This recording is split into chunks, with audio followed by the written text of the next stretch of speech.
Hello students, good morning, hi, hello and नमस्कार। आप सबका उमा बजंती पब्लिक स्कूल के इस वीडियो क्लास में स्वागत है और I hope that you will be good और fine from health and prosperous. तो I am going to take class 11th subject commerce and the very first chapter of the accounting book, introduction of accounting. This is the subject matter of this video. There will be students who will have a little bit acquaintance from commerce subject or commerce stream, who will be aspiring or thinking over, brooding over to decide whether they have to take admission in commerce or not. So commerce has lot of scope of making career. You need dedication and hard labor to prepare this subject. Therefore, I request you to visit our institute and take admission in commerce stream, and you will be furnished with excellent subject matters, materials of study with the proficient teachers. So now we shall begin the very first book of accounting, in which in this video we are going to introduce ourselves from the terms accounting. तो हम लोग सबसे पहले समझेंगे कि accounting क्या है और इसका हमारे जो है जीवन में क्या महत्व है, क्या भूमिका है। Generally we know that whenever any transaction or when any economic activity take place, it involves some kinds of value. जब भी हम कोई काम करते हैं आर्थिक, चाहे लेन देन हो, सेल हो, परचेज हो, रिसिप्ट हो, किसी भी तरह की, और टेकिंग डिस्बर्समेंट और लोन्स, एडवांस, तमाम ऐसी जो है इकोनॉमिक एक्टिविटीज होती हैं जो रोजमर्रा के जीवन में हम लोग जो है we come across our face this situations of taking and giving.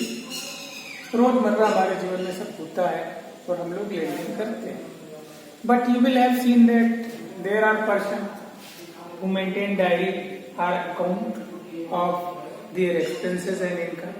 बहुत सारे गांव में ऐसे लोग होते हैं जो अपनी आय व्यय का लेखा जोखा रखते हैं, हमने कितना पाया, कितना हमने खर्च किया, कितना बचा, इन सारी चीजों का जो है हिसाब किताब रखने वाले लोग होते हैं। एक तरफ वो लोग होते हैं जो अपने आय व्यय या खर्चों का कोई हिसाब किताब नहीं रखते। तो अकाउंटिंग भी ठीक वही चीज है। It is not anything special, but it is a rather more formal subject in which these things are thoroughly and very broadly discussed. तो इसमें हम अकाउंटिंग का अध्ययन बहुत संगठित तरीके से करते हैं, जबकि हमारे निजी जीवन का जो अकाउंट होता है उसका सरोकार सिर्फ हमारे व्यक्तिगत जो है संगठन से होता है, जैसे परिवार हुआ या खुद अपना जो है एक छोटा संगठन कोई है, उस तरह से जो है लिमिटेड जो है तरीके से हम अकाउंटिंग शब्द का इस्तेमाल करते हैं। बट सेम इसी तरह since ancient times about 4000 before Christ, ईसा से लगभग 4000 वर्ष पहले से ही अकाउंटिंग का इस्तेमाल मनुष्य करता चला आ रहा है। ऐसा नहीं है कि अकाउंटिंग कोई नया शब्द है और इसका इस्तेमाल 2-4 दशक पहले से हो रहा है। It is a very old subject और stream which had been in vogue since very long time. बहुत पहले से ही ये टर्म्स यूज किए गए। अगर हम मीनिंग की बात करें तो अकाउंटिंग जो है वो 2 शब्दों से मिलकर बनता है। अकाउंटिंग जैसे हम कहते हैं, इसका हिंदी होता है लेखांकन। लेखांकन, ठीक है, लेखांकन को अगर हम स्प्लिट करें, डिकम्पोज करें, इसमें 2 शब्द हैं। एक लेखा है, लेखा, और प्लस अंकन, ठीक है। इसमें दो चीजें हुई। तो लेखा का मतलब अकाउंट हुआ और अंकन का मतलब रिकॉर्डिंग। तो यहाँ लेखा किस चीज का रखा जाता है? ट्रांजैक्शन का। अकाउंट का मतलब ट्रांजैक्शन, ठीक है, ट्रांजैक्शन। तो recording of transaction is called accounting. सौदों का रिकॉर्ड, अभिलेखीकरण करना, उसको रिकॉर्ड करना, कलमबद्ध करना, लिखना, हिसाब किताब बनाना, ये क्या कहलाता है? रिकॉर्डिंग कहलाता है, ठीक है।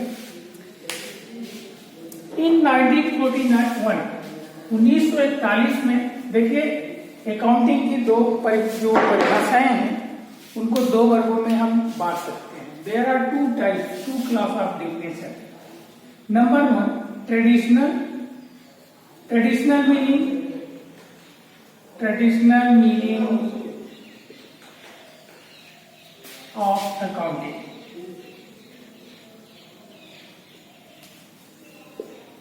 ट्रेडिशनल मेथड में क्या होता है कि पुराने जमाने में in 1941 American Institute of Certified Public account, ये एक संगठन है अमेरिका का, American Institute of Certified Public account. इसने जो है एक सीमित लिमिटेड परिभाषा दी अकाउंटिंग की, जिसमें एक आ गया कि अकाउंटिंग जो है is a art, accounting is an art. उसने अकाउंटिंग को कहा कि अकाउंटिंग एक कला है, आर्ट है, ठीक है। जिसका काम क्या है? जिसका काम है कि जो इकोनॉमिक इवेंट्स हैं उनको जो है रिकॉर्ड करना, रिकॉर्डिंग और classifying and summarising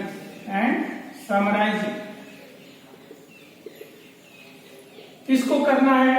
record economic event को। किस चीज को क्लासिफाई करना है? डेटा को, जो रिकॉर्ड आपने बनाया उसका वर्गीकरण। क्लासिफिकेशन का यहाँ ये मतलब है, here the classification of recorded database is mean to split the different sets of transaction under different items and groups. For example, when we undertake any economic activity or when we operate any business organization, we have to conduct lots of activities. There are supply account, there are storage account, तमाम तरह के जो है अलग अलग type की आर्थिक गतिविधियां होती हैं और उन आर्थिक लेन देनों को, जैसे receipt, income and expense account, आय और व्यय का लेखा जोखा, प्रॉफिट एंड लॉस अकाउंट, लाभ हानि का जो है खाता अलग बनना, लेखांकन करना अलग होता है। And cost accounting, cost account अलग होता है जिसमें हम लागत कितनी आ रही है, तो ये बैलेंस शीट बनना, ये सब तमाम चीजें ऐसी होती हैं, इनको अलग अलग जो है हेड्स में ग्रुपिंग की जाती है, उसी को हम क्लासिफिकेशन कहते हैं। फिर ये जो ग्रुप डेटा होता है उसको हम समराइज करते हैं। समराइज का मतलब है brief description of the account. उस अकाउंट का जो है हम ब्रीफ जो है, संक्षिप्त जो है उसका विवरण देते हैं, पार्टिकुलर्स देते हैं, उसको हम समराइज करते हैं। तो 1941 में all India certified American Institute of Certified Public account, ये जो संगठन है अमेरिका में स्थित, इसने जो परिभाषा दी थी वो कैसी परिभाषा थी? ट्रेडिशनल। कैसी परिभाषा थी? ट्रेडिशनल परिभाषा थी। और इस ट्रेडिशनल परिभाषा में जो सबसे बड़ी कमी थी, ये बड़ी लिमिटेड थी, and it confined the commerce subject of the accounting especially only to the level of bookkeeping। यहाँ पर जो है जो अकाउंटिंग है उसकी जो भूमिका थी बहुत सीमित कर दी गई थी, और बस अकाउंटिंग का मतलब समझा जाता था रिकॉर्ड कीपिंग या बुक कीपिंग, उसको कहते थे बुक कीपिंग या पुस्तपालन या रिकॉर्ड कीपिंग आर्ट, कि हम अपना हिसाब किताब कैसे रखें और इसका जो है अच्छा कारण क्या था? Because at that time the business activities or the commercial activities were not so technical, they were not so developed, and besides the link, the openness of the business or the expansion of the business was not quite so large as today. और पहले के जो business संगठन थे बहुत सीमित थे, पहले नियम कायदे जो है बहुत कम होते थे, the activities were rather very simple, जो आर्थिक जो कमर्शियल एक्टिविटीज होती थी बहुत साधारण किस्म की होती थी, इसलिए इसकी जो भूमिका थी अकाउंटिंग की वो केवल जो है इंटरनल यूजर्स के लिए ज्यादा जो है इसको रिलेवेंट माना जाता था, जबकि जो है एक्सटर्नल यूजर के लिए अकाउंटिंग की भूमिका सीमित थी। तो केवल लोग बुक कीपिंग पर ध्यान देते थे, एक हिसाब किताब रखते थे जिसमें ट्रांजैक्शन को रिकॉर्ड किया जाता था, क्लासिफाई किया जाता था, समराइज किया जाता था, जिसके आधार पर ऑर्गेनाइजेशन का जो प्रोप्राइटर है या जो मैनेजर है, जो प्रेसिडेंट होता था कंपनी का, तो वो क्या करता था, निर्णय लेता था कि हमारा संगठन कैसे चल रहा है, हमें क्या करना चाहिए। इस तरह की इंफॉर्मेशन केवल उसके लिए it means the book keeping was reliable and important only for the internal users, not for external users. That's why the role and scope of the accounting before 1966 was quite limited. 1966 के पहले accounting की जो भूमिका थी वो बहुत सीमित। और उसके बाद क्या हुआ, तो ट्रेडिशनल मेथड में अगर आपसे पूछा जाए कि ट्रेडिशनल डिफिनेशन क्या है अकाउंटिंग की, तो हम जानेंगे कि in traditional sense accounting means recording, classifying and summarising the economic events of financial character and to detect and to make decision there, उनसे जो है निर्णय करना, मतलब रिकॉर्ड करना एक कला थी अकाउंटिंग ट्रेडिशनल मेथड में या ट्रेडिशनल सेंस में। अकाउंटिंग का मतलब होता है एक कला है जिसके द्वारा हम ट्रांजैक्शन को रिकॉर्ड करते हैं, क्लासिफाई करते हैं, समराइज करते हैं। जो और किस तरह की इवेंट्स इसमें शामिल की जाती हैं, economic event, economic event that involve value between two different sets of entities. तो ये जो है वैल्यू जिस ट्रांजैक्शन में रहती है उसको हम इकोनॉमिक इवेंट्स कहते हैं। उन्हीं इवेंट्स को इसमें हम इंक्लूड करते हैं या शामिल करते हैं। तो इकोनॉमिक इवेंट को शामिल करना, उसको रिकॉर्ड करना, क्लासिफाई करना, समराइज करना ही इतना ही दायित्व था, ये इतना स्कोप था ट्रेडिशनल अकाउंटिंग का। लेकिन but over the time economic due to the economic development the situation got under drastic change. The business activities or the commercial activities turned rather very complex and they assumed international character. Therefore, the definition in 1966 got changed and American Accounting Association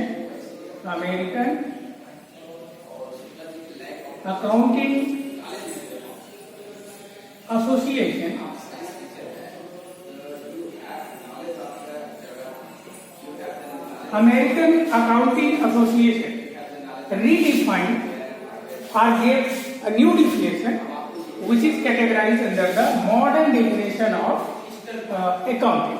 अब आइए देखते हैं कि 1966 में जो definition American Accounting association ने दी वो कैसी थी, उसमें कौन कौन सी खूबियां थी, उसने कैसे परिभाषित किया अकाउंटिंग को। तो उसमें हम लोग देखेंगे कि उसने डिफाइन किया कि accounting is a process, modern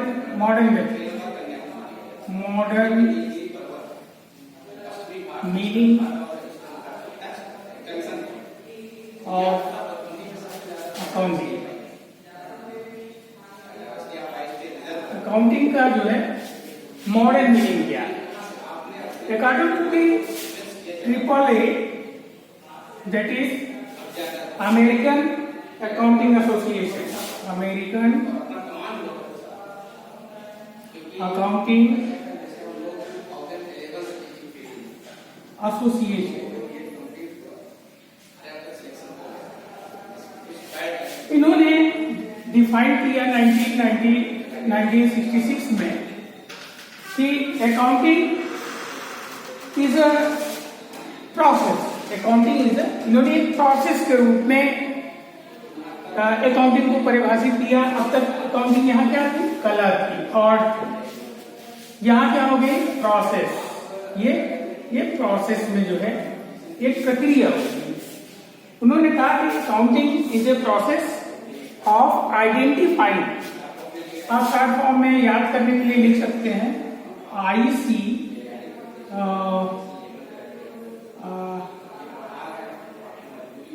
IRC, identifying, recording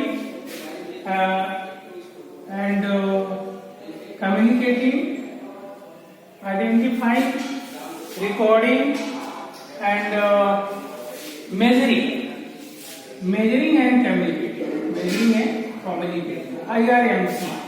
आप कह सकते हैं identify,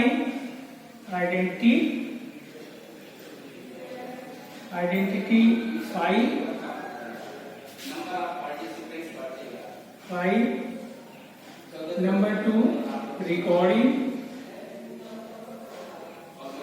number 3 measuring and number 4 communicating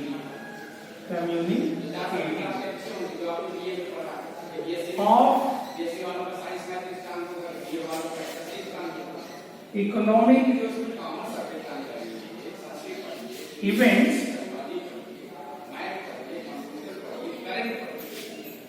having financial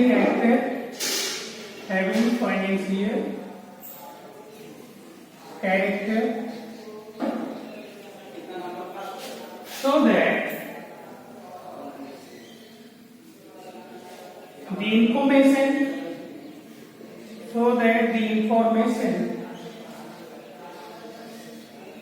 could be permitted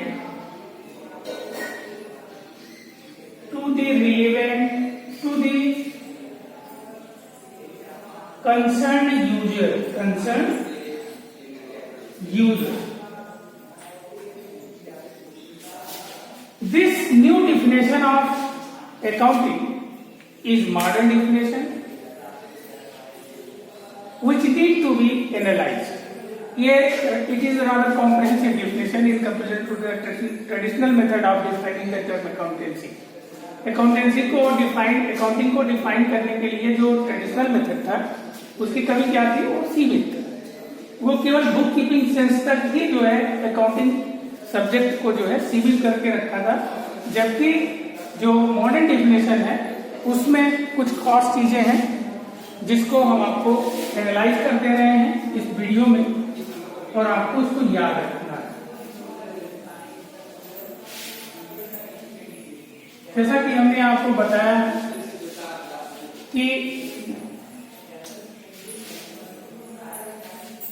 modern definition में अकाउंटिंग को ये कहा जाता है कि इसका फर्स्ट एलिमेंट है मॉडर्न अकाउंटेंसी का identification.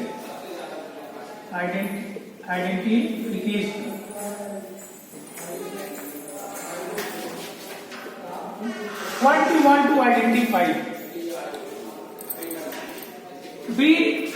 By the term identification, we mean the classification of events into two groups. They are economic events and non-economic events. Economic events and non-economic। हम अकाउंटिंग में हर प्रकार की घटनाओं को शामिल नहीं करते हैं। हम किस तरह की जो है घटनाओं को शामिल करते हैं, किस तरह के सौदों की अकाउंटिंग करते हैं। We include only the transaction having the economic character। हम ऐसी घटनाओं को शामिल करते हैं अकाउंटिंग में जो आर्थिक चरित्र होती है दैट इन्वॉल्व सम वैल्यू। तो हम किसको इन्वॉल्व करेंगे? इकोनॉमिक इवेंट्स को आइडेंटिफाई करेंगे। जैसे उदाहरण के लिए एक कंपनी है और उस कंपनी का जो मैनेजर है वो अपने खाते से अपने बच्चे को 20,000 रुपया फीस देने के लिए फीस जमा करने के लिए देता है, तो क्या ये इकोनॉमिक इवेंट मानी जाएगी? No, not at. These types of events are not included in the accounting which is not related to the organization। ऐसा कोई भी लेन देन जो संगठन के इतर हो, उस प्रकार के लेन देन को हम अकाउंटिंग में शामिल नहीं करते। तो सबसे पहले हमको हमारे सामने जो समस्या होती है अकाउंटिंग में वो होती है आइडेंटिफिकेशन ऑफ इकोनॉमिक ट्रांजेक्शन। किन ट्रांजेक्शन को शामिल किया जाए और किन को नहीं किया जाए। तो हम आप जान लेते हैं कि पहला चरण अकाउंटिंग का है identification. This is the very first phase of the accounting, जिसमें हम इकोनॉमिक इवेंट्स को शामिल करते हैं और नॉन इकोनॉमिक इवेंट्स को हम अकाउंटिंग में जो है शामिल नहीं करते हैं। तो इकोनॉमिक इवेंट्स में जैसे सैलरी देना वो शामिल किया जाएगा, the payment salary to the workers, purchase of raw material from the other company, दूसरी कंपनी से कच्चा माल खरीदना, ये सारे लेन देन शामिल किए जाएंगे। लेकिन जैसा कि हमने आपको बताया कि अगर कोई मैनेजर है कंपनी का अपने अकाउंट से जो है अपने बच्चे की फीस देता है तो वो नहीं शामिल किया जाएगा। लेकिन अगर वही पैसा वो कंपनी के जो है अकाउंट से अपने बच्चे को निकाल के फीस जमा करने के लिए देता है तो that kind of transaction will be included in the accounting. तो सबसे पहला फेज है identification.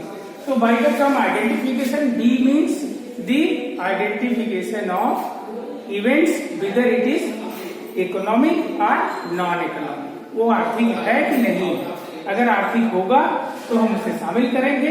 If it is not non-economic, then we shall not include in the accounting process। चलिए इस वीडियो में हम आपको ये इतना बताएंगे। तो हम लोग इतना ही आज यही सिर्फ जाने हैं कि अकाउंटिंग क्या है और अकाउंटिंग की परिभाषाएं कितने वर्ग की हैं। तो उसमें हमने देखा 2 वर्ग की हैं, ट्रेडिशनल डेफिनेशन और मॉडर्न डेफिनेशन। और जिसमें मॉडर्न डेफिनेशन के फर्स्ट जो है कंडीशन को, फर्स्ट एलिमेंट को हम लोगों ने डिस्कस किया जो है आइडेंटिफिकेशन। अब दूसरा जो है और जो बाकी बचे हैं, जैसे आइडेंटिफिकेशन के बाद हम लोग रिकॉर्डिंग करते हैं। रिकॉर्डिंग कैसे की जाती है, किन चीजों की जाती है, फिर मेजरमेंट, फिर कम्युनिकेशन, उसके बाद एक्सटर्नल और इंटरनल यूजर, ये सारी चीजें हम लोग जो है एक एक करके सीखेंगे।